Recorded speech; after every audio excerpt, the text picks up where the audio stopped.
بسم الله الرحمن الرحيم. السلام عليكم ورحمة الله وبركاته. إن الحمد لله نحمده ونستعينه ونستغفره ونعوذ بالله من شرور أنفسنا ومن سيئات أعمالنا. من يهده الله فلا مضل له ومن يضلل فلا هادي له. وأشهد أن لا إله إلا الله وحده لا شريك له وأشهد أن محمدا عبده ورسوله. يا أيها الذين آمنوا اتقوا الله حق تقاته ولا تموتن إلا وأنتم مسلمون. يا أيها الناس اتقوا ربكم الذي خلقكم من نفس واحدة وخلق منها زوجها وبث منهما رجالا كثيرا ونساء. واتقوا الله الذي تساءلون به والأرحام إن الله كان عليكم رقيبا. يا أيها الذين آمنوا اتقوا الله وقولوا قولا سديدا يصلح لكم أعمالكم ويغفر لكم ذنوبكم ومن يطع الله ورسوله فقد فاز فوزا عظيما. أما بعد فإن أصدق الحديث كتاب الله وخير الهدي هدي محمد صلى الله عليه وسلم وشر الأمور محدثاتها وكل بدعة ضلالة. Kita panjatkan puja dan puji syukur kehadirat Allah Tabaraka wa Ta'ala pada kesempatan malam hari ini. Kita kembali bisa menghadiri pengajian rutin tafsir kita ini setelah libur beberapa saat. Nah, sebentar ya liburnya ya. Sebentar apa lama liburnya? Karena satu dan lain hal. Ya, kita berharap semoga kita bisa kembali mendapatkan berkah dan kasih sayang dari Allah Subhanahu wa Ta'ala yang telah disebutkan oleh Nabi kita Muhammad sallallahu alaihi wasallam dalam sebuah hadis yang diriwayatkan oleh Imam Muslim. Kata Nabi sallallahu alaihi wasallam, "Wa majtama'a qaumun fi baitin min buyutillah." Seandainya ada sekelompok orang yang mereka itu duduk bersama-sama di salah satu masjid Allah. Yatluna kitab Allah. Apa yang mereka lakukan di masjid? Apa? Merumpi. Yatluna kitab Allah. Membaca apa? Al-Quran. Cukup sampai di situ, tidak cukup hanya membaca. Wa yatadarasunahu bainahum. Dan mempelajari isi dari Al-Quran tersebut. Barang siapa kumpul-kumpul di masjid. Untuk apa? Untuk apa? Untuk membaca Al-Quran. Kemudian tidak hanya membaca, tapi apa? Mempelajari isinya. Seandainya ada segolongan orang yang melakukan hal ini, kata Nabi sallallahu alaihi wasallam, illa nazalat alaihimus sakinah. Yang pertama, orang-orang tersebut akan turun ketenangan dan ketentraman ke dalam jiwa dan hati mereka. Ya, kalau kita di masjid mempelajari Al-Quran, tafsir Al-Quran, hati kita akan tenang. Hati kita akan tentrem. Hati kita akan damai. Yang kedua kata Nabi SAW, wa ghasyiyathumur rahmah. Dan orang tersebut akan diliputi dengan kasih sayang dari Allah Tabaraka wa Ta'ala. Jadi orang-orang yang di masjid mempelajari Al-Quran, mereka akan apa? Akan disayang oleh Allah Subhanahu wa Ta'ala. Syaratnya apa? Membaca dan apa? Mempelajari. Yang ketiga, wa haffathumul malaikah, dan akan dikelilingi oleh para malaikat. Disebutkan dalam sebuah riwayat, para malaikat itu akan bertumpuk-tumpuk di sekeliling orang yang ngaji, akan bertumpuk-tumpuk sampai ke mana? Sampai ke langit. Orang gemen-gemen ya. Ngaji seperti ini tuh walaupun nggak kelihatan ini, itu banyak sekali malaikat yang hadir. Kata Nabi SAW, yang keempat, wa dzakarahumullahu fi man indah, dan akan dipuji-puji oleh Allah tabaraka wa taala di hadapan para makhluk yang ada di sisinya. Siapa itu? Siapa? Malaikat. Akan disebut-sebut.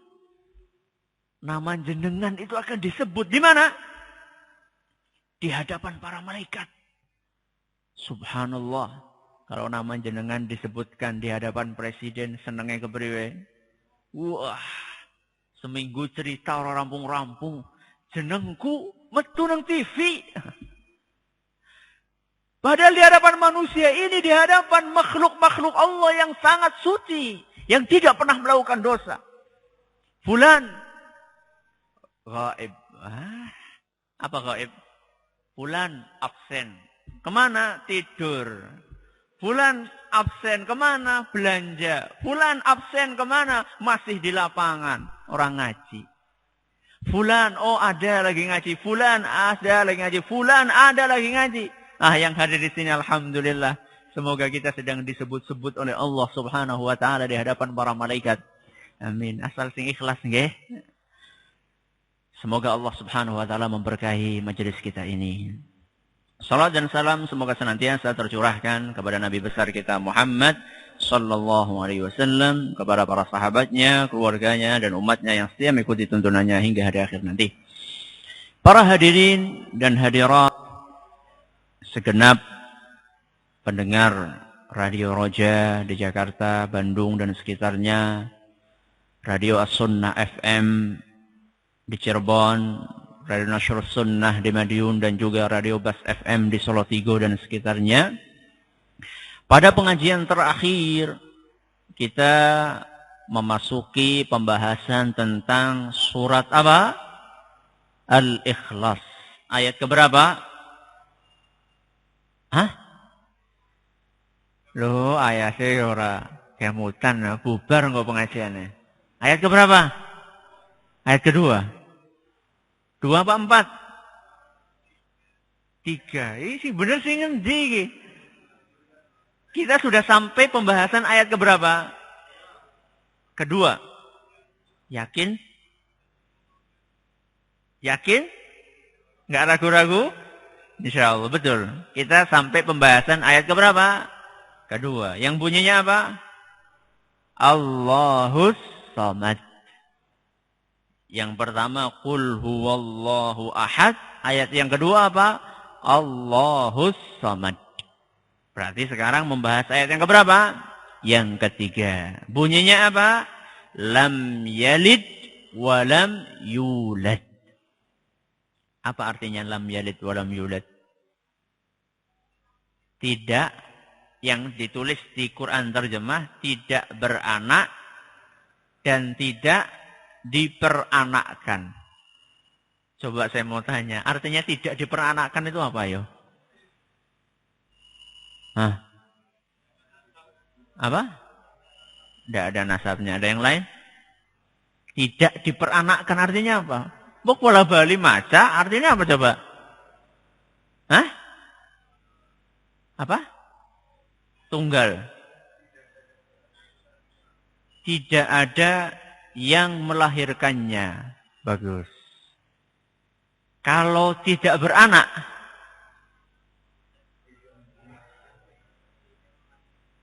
tidak memiliki anak, alias tidak melahirkan anak. Berarti lam yalid artinya adalah Allah tidak punya anak atau tidak melahirkan anak. Kalau lam yulad artinya apa? Allah itu bukan anaknya siapa-siapa. Alias tidak dilahirkan oleh zat lain. Gimana, paham nggak? Ya, lam yalid artinya apa? Allah tidak memiliki anak. Alias Allah tidak melahirkan anak, tidak punya keturunan, Allah Subhanahu wa ta'ala. Kalau lam yulad apa? Allah bukan apa? keturunan siapa-siapa. Tidak dilahirkan oleh zat lain. Itu artinya. Klaim bahwasanya Allah itu memiliki anak adalah merupakan pernyataan yang sangat keji. Ya. Keyakinan bahwasanya Allah punya anak adalah merupakan sebuah keyakinan yang sangat keji. Makanya Allah Subhanahu wa taala membantah habis-habisan klaim tersebut. Dan Allah menjelaskan, menggambarkan sedikit dari dampak dan akibat dari klaim itu.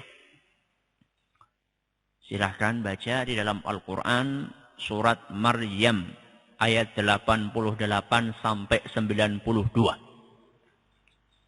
Keterangan dari Allah tentang akibat dan dampak dari klaim tersebut.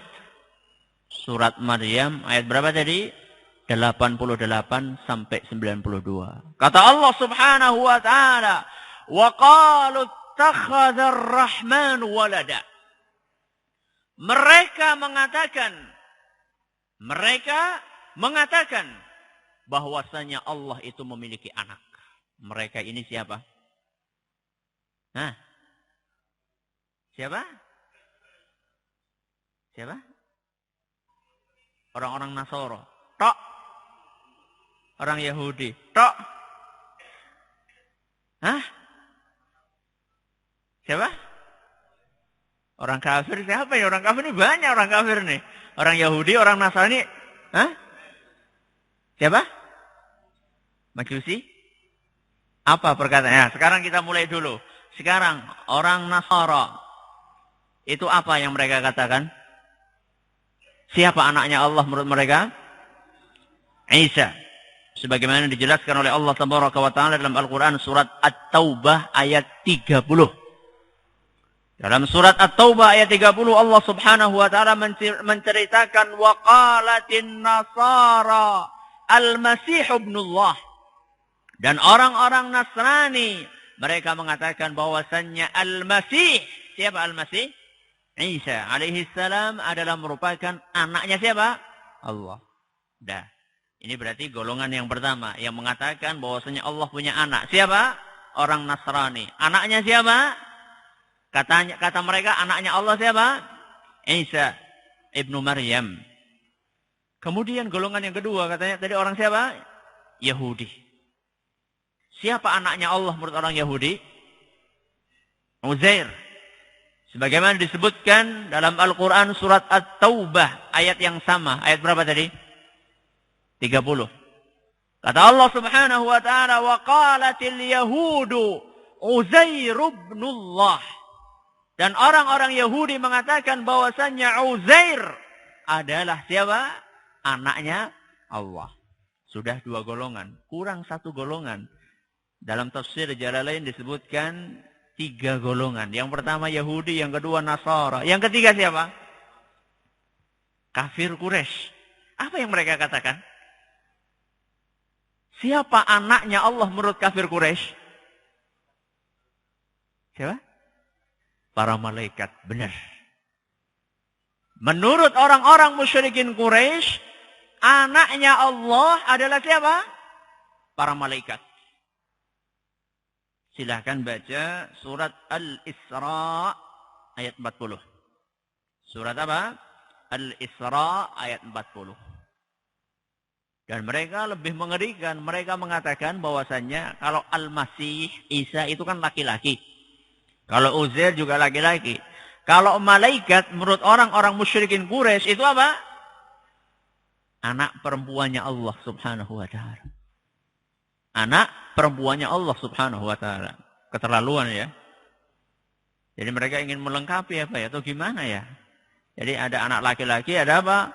Anak perempuan. Wa qalu ittakhadha ar-rahman walada. Dan mereka mengatakan bahwasanya Allah itu memiliki anak. Langsung saat itu juga di ayat berikutnya Allah Subhanahu wa Ta'ala membantah laqad ji'tum syai'an idda. Sesungguhnya kalian telah mengucapkan perkataan yang sangat mungkar. Kata Allah Subhanahu wa taala, orang yang mengatakan bahwasanya Allah punya anak, mereka itu telah membuat suatu perkataan dan keyakinan yang sangat mungkar. Apa dampaknya? Takadus samawatu yatafattarna minhu.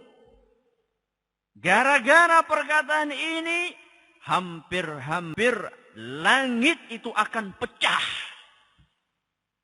Gara-gara ada perkataan ini diucapkan di muka bumi, langit hampir apa? Hampir pecah. Enggak cukup hanya itu. Wa tanshaqqul ardu. Dan hampir-hampir bumi ini akan terbelah menjadi dua. Enggak cukup hanya di situ. Wa takhirrul jibalu hadda. Dan gunung itu juga hampir runtuh akibat ucapan tersebut. Dampaknya luar biasa, ya. Kenapa kok sampai segitunya, Ustaz, ya? Kenapa kok sampai langit hampir terbelah? Atau hampir apa tadi? Hampir pecah. Kemudian bumi hampir terbelah. Gunung hampir hancur. Kenapa kok sampai segitunya, Ustaz? Lawang kita yang manusia aja adem ayem aja, Ustaz. Kenapa kok yang manusia adem ayem? Hah? Karena kebanyakan manusia adalah orang-orang yang apa? Orang-orang yang jahil. Ya. Sedangkan langit, bumi, gunung, mereka adalah hamba-hamba Allah Subhanahu wa taala yang begitu taat. Mereka senantiasa berzikir kepada Allah Jalla wa Ala. Beda kayak siapa? Kenyong karo jenengan, ya. Mereka taat kepada Allah Subhanahu wa taala. Begitu mereka mendengar kata-kata yang begitu keji, mereka saking prihatinnya, hampir-hampir saja mereka itu hancur.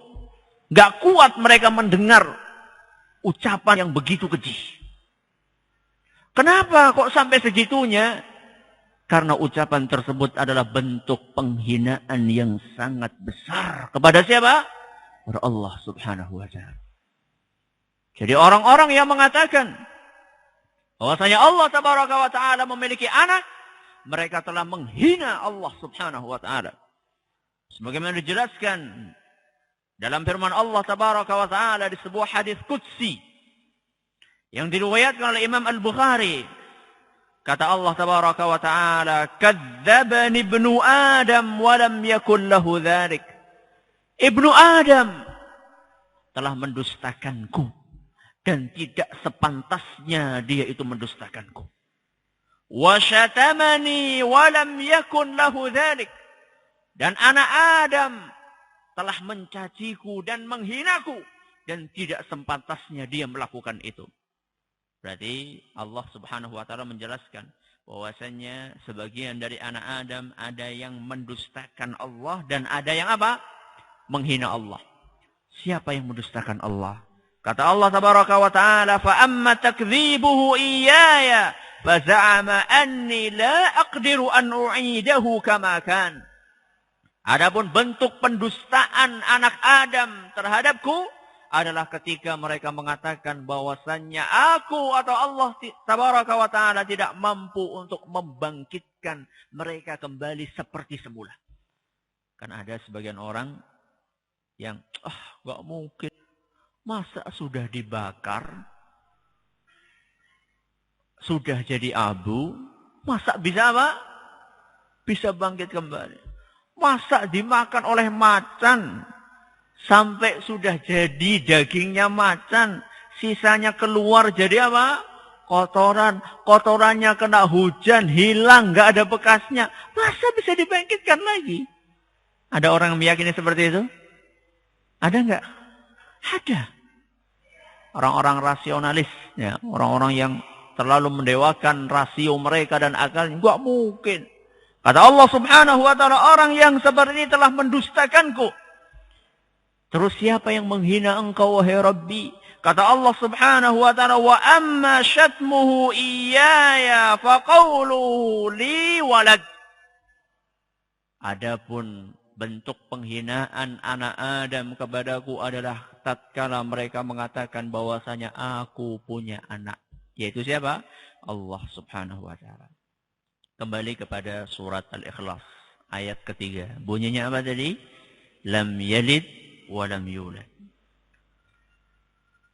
Allah tidak punya anak. Mungkinkah Allah punya anak?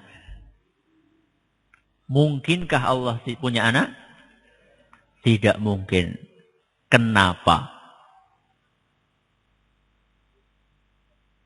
Karena gimana? Allah Maha Esa. Ada jawaban yang lain yang mungkin lebih bisa kita cerna dengan akal kita. Kenapa Allah tidak mungkin punya anak? Apa? Allah tidak memerlukan bantuan. Apa hubungannya dengan anak? Ini hampir ini. Sudah dibuka ini pintunya ini. Tinggal diteruskan aja ini. Siapa yang bisa? Kenapa Allah tidak mungkin punya anak?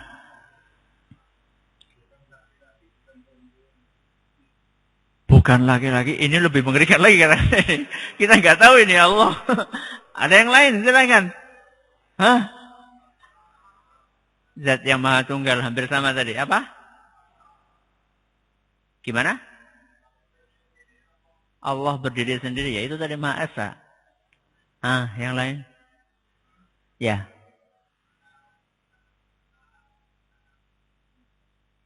Ya jelas. Karena Allah berkata lam yalid wa lam yulad. Tapi kenapa kok Allah itu tidak mungkin punya anak? Para ahli tafsir di sini menyebutkan banyak alasan. Yang pertama, karena adanya keturunan itu menunjukkan kebutuhan orang tua terhadap keturunan tersebut. Pertama, adanya keturunan, adanya anak. Itu menunjukkan bahwasanya orang tua tersebut butuh kepada siapa? Anak. Loh, butuhnya apa? Jenengan punya anak, kebutuhan Anda apa sama anak jenengan? Mewarisi. Ada yang apa? Mewarisi. Terus yang lain. Apa kebutuhan jenengan punya anak apa? Go rame-rame. Apa? Untuk apa? Membutuhkan doanya. Ya, yang lain. Bagus.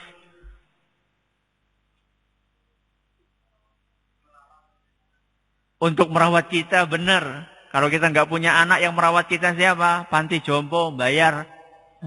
Kecuali kalau anak minta bayar, ini anak kurang ajar. Yang lainnya apa lagi?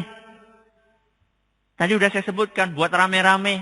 Ya. Kalau jenengan nggak punya anak apa? Sepi. Ya nggak? Kalau punya anak, keberbegen orang tua anak, kesepian. Menunggu saya kayak gue. Diwehi ora udan ngeluh. Diwehi udan ngeluh. Itulah manusia. Wa khuliqal insanu halu'a. Manusia itu diciptakan suka berkeluh kesah. Kemudian yang lainnya, kita butuh anak karena kita ingin klan. Apa klan? Klan itu ya terah. Keturunan, silsilahnya kita pengen apa? Pengen terus ada. Dan sekian banyak alasan yang lainnya. Intinya, yang namanya keturunan, adanya keturunan, itu menunjukkan bahwasanya yang menurunkan keturunan itu membutuhkan terhadap keturunannya. Dan Allah subhanahu wa ta'ala sama sekali tidak butuh kepada itu semuanya. Allah tidak butuh kepada siapa yang melayaninya. Allah tidak butuh untuk menjaga keberlangsungannya. Dan Allah tidak butuh pula untuk rame-rame. Allah tidak butuh itu semuanya. Kenapa? Karena Allah subhanahu wa ta'ala memiliki sifat al-ghaniyyu. Al-ghaniyyu artinya apa? Yang maha kaya. Itu saja artinya. Dan yang tidak membutuhkan kepada siapapun juga. Sebagaimana yang Allah tegaskan dalam Al-Quran. Surat Al-Ankabut ayat 6. Dalam surat Al-Ankabut ayat 6 Allah tabaraka wa ta'ala berfirman, innallaha laghaniyyun 'anil 'alamin. Sesungguhnya Allah subhanahu wa ta'ala tidak butuh kepada alam semesta. Semuanya Allah tidak butuh. Ini sebab yang pertama. Karena apa? Keberadaan keturunan menunjukkan adanya kebutuhan orang tua terhadap keturunan tersebut. Sebab yang kedua. Untuk melahirkan anak, seseorang butuh apa? Butuh apa? Butuh pasangan. Apa ada manusia lahir tanpa ada bapak dan ibu? Hah? Ada enggak? Ada Ustaz itu anak anak yang di jalan itu Ustaz, yang enggak ketahuan bapak ibunya. Ya enggak ketahuan, tapi kan ada. Enggak mungkin bayu mak ceprot, enggak ada siapa? Enggak ada yang melahirkan, enggak mungkin. Dan enggak mungkin ada wanita melahirkan anak tanpa apa? Tanpa ada suami, kecuali siapa? Kecuali Maryam. Cuma satu saja. Selain itu enggak ada. Ya. Jadi, setiap yang melahirkan, itu pasti membutuhkan adanya siapa? Pasangan. Dan Allah subhanahu wa ta'ala tidak membutuhkan kepada siapapun juga. Sebagaimana yang tadi kita jelaskan. Makanya Allah subhanahu wa ta'ala menegaskan dalam Al-Quran surat Al-An'am ayat 101. Dalam surat Al-An'am ayat 101 Allah subhanahu wa ta'ala berfirman, Anna yakunu lahu walad. Bagaimana mungkin Allah memiliki anak? Bagaimana mungkin Allah memiliki anak? Walam takun lahu sahibah. Padahal Allah itu tidak punya istri. Kata Allah subhanahu wa ta'ala, gak mungkin Allah itu punya anak. Karena Allah gak punya apa? Istri. Ini sebab yang keberapa? Yang kedua. Sebab yang ketiga. Karena zat yang melahirkan sesuatu lazimnya mirip dengan apa yang dilahirkannya. Jenengan mirip kalih putrane napa mboten? Jenengan mirip kalih putrane jenengan apa mboten? Hah? Ora Ustaz nyong putih anakku ireng. Mirip sedikit atau banyak. Jenengan itu jangan terlalu gengsi ya, mentang-mentang jenengan putih anak ireng kemudian dibilang anaknya enggak mirip. Tetap dia itu mirip sama jenengan. Jenengan ngaku apa enggak itu mirip. Buktinya apa? Sama-sama punya hidung. Ya enggak? Sama-sama punya tangan. Sama-sama punya kaki. Ini mirip apa enggak? Ya mirip. Mirip. Sedikit atau banyak. Yang namanya mirip itu beda antara mirip dengan apa? Sama. Saya kan enggak mengatakan sama. Saya mengatakan mirip. Ya. Yang namanya anak sama bapak itu biasanya atau sama ibu itu mirip. Sedikit atau banyak. Kalau Allah punya anak. Apakah kita katakan anaknya mirip sama Allah subhanahu wa ta'ala? Allah itu mustahil ada sesuatu pun yang menyerupainya. Apa ayatnya? Laisa kamitslihi syai'un. Laisa kamitslihi syai'un. Surat apa itu? Asy-Syura ayat 11. Surat Asy-Syura ayat 11. Laisa kamitslihi syai'un. Tidak ada sesuatu pun yang serupa dengan Allah subhanahu wa ta'ala. Enggak ada sesuatu pun yang serupa dengan Allah tabaraka wa ta'ala.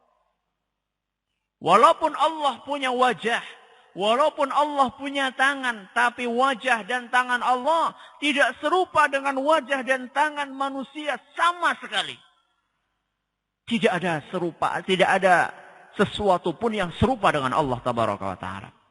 Ini mengapa Allah mustahil punya anak. Pertanyaan berikutnya. Tadi lam yalid. Allah tidak beranak. Sekarang walam yulad. Tidak diperanakkan. Dalam surat Al-Hadid ayat 3 Allah subhanahu wa ta'ala berfirman. Huwal awwalu wal akhir. Dialah Allah yang pertama dan yang terakhir. Yang pertama artinya apa Ustaz? Sudah ditafsirkan oleh Nabi kita Muhammad sallallahu alaihi wasallam dalam sebuah hadis yang diriwayatkan oleh Imam Muslim. Allahumma antal awwalu falaysa qablaka syai'. Wahai Rabbi, Engkaulah yang pertama dan tidak ada seorang pun yang mendahului engkau wahai Rabbi. Tidak ada satupun yang mendahului Allah.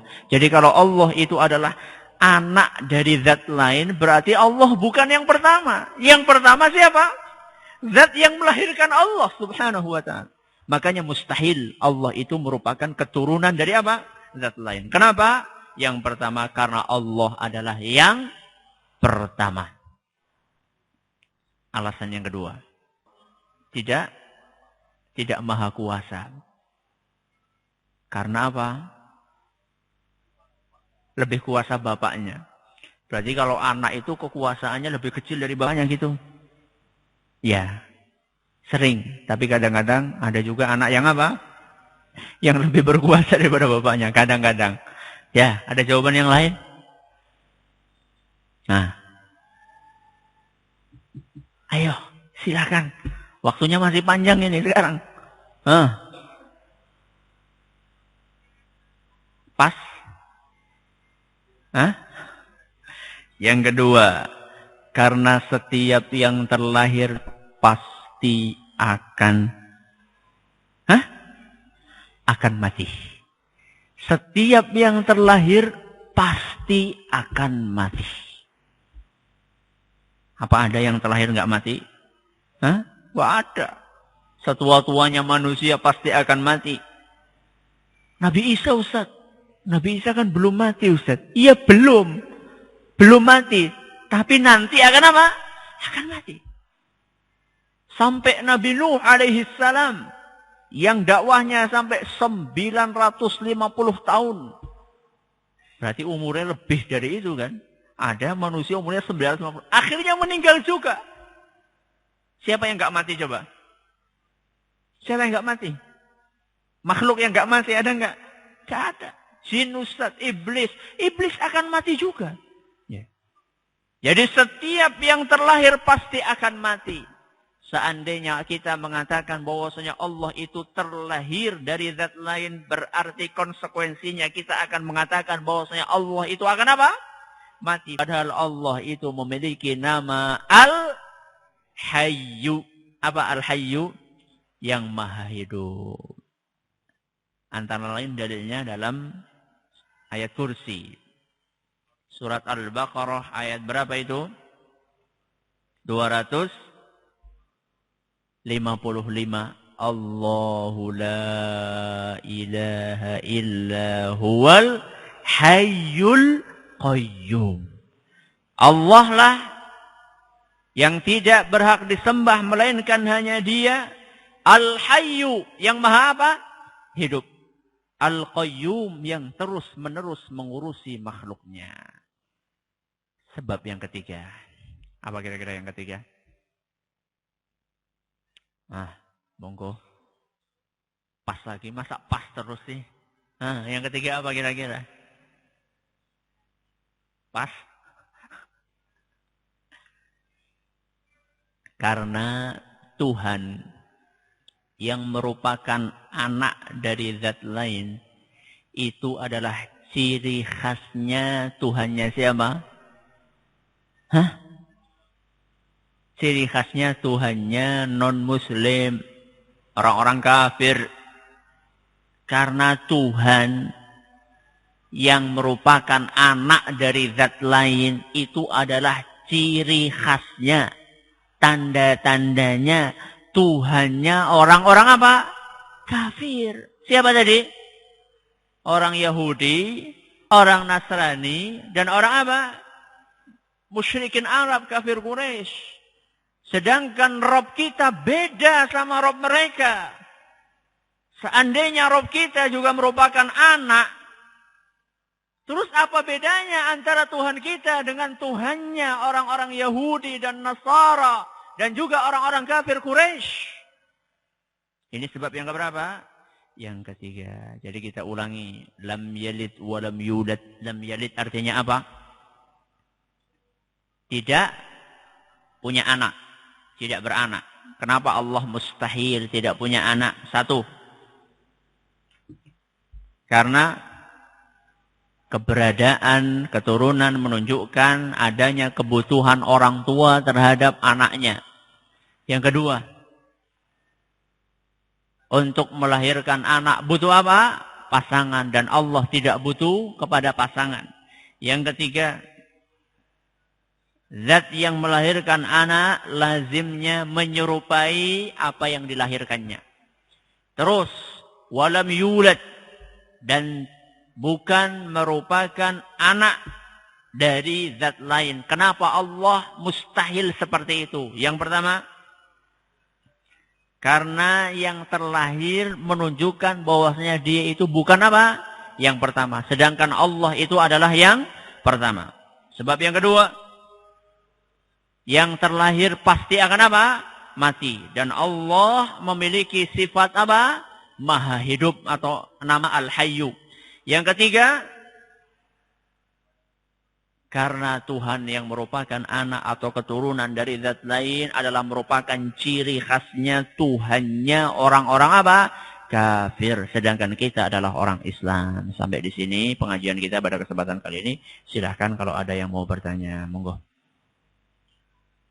Apakah keberadaan malaikat menunjukkan bahwasanya Allah itu butuh kepada malaikat? Jawabannya tidak. وَيَحْمِلُ عَرْشَ رَبِّكَ فَوْقَهُمْ يَوْمَئِذٍ ثَمَانِيَةٌ. Dalam sebuah ayat, Allah subhanahu wa ta'ala menyebutkan bahwasanya arsy Allah nanti akan diangkat oleh 8 orang malaikat. Oleh 8 orang malaikat. Apakah ini menunjukkan bahwasanya Allah itu butuh kepada malaikat? Atau misalnya adanya raqib dan atid. Pencatat apa? Amal kita. Apakah itu menunjukkan bahwasanya Allah itu butuh kepada malaikat? Apakah kalau tidak ada malaikat Allah tidak mengetahui apa yang kita kerjakan? Jawabannya tidak. Keberadaan malaikat tidak menunjukkan bahwasanya Allah itu butuh kepada malaikat. Keberadaan malaikat adalah untuk menunjukkan antara lain satu, kekuasaan Allah yang begitu besar. Nah, karena Allah mampu untuk menciptakan sesosok makhluk yang begitu besar. Misalnya malaikat siapa? Jibril. Yang memiliki 600 sayap. Satu sayapnya sepanjang timur sampai barat. Begitu besar malaikat Jibril. Satu makhluk begitu besarnya. Seandainya makhluk yang diciptakan sebesar itu, bagaimana yang apa? Yang menciptakannya. Untuk menunjukkan betapa kuasanya Allah subhanahu wa ta'ala. Kemudian juga untuk menunjukkan betapa adilnya Allah tabaraka wa ta'ala. Manakala nanti pada hari kiamat, setiap apa yang dicatat oleh malaikat, yang kecil sampai besar, kembali diperlihatkan di hadapan Allah tabaraka wa ta'ala. Dan sekian banyak hikmah-hikmah lainnya yang menunjukkan bahwasannya ketika Allah menciptakan malaikat itu bukan berarti Allah itu butuh kepada malaikat. Sebagaimana ketika Allah subhanahu wa ta'ala menunjukkan atau menciptakan adanya arsy, di mana Allah berada di atasnya, bukan berarti bahwasanya Allah itu butuh kepada apa? Arsy, tidak. Ya, tidak membutuhkan arsy. Ya, silakan yang lain. Ada lagi? Masih ada 1 menit. Tidak ada? Kalau tidak ada, ana ucapkan kepada jamaah sekalian, taqabbalallahu minna wa minkum. Semoga Allah menerima amal saleh kami dan antum semuanya.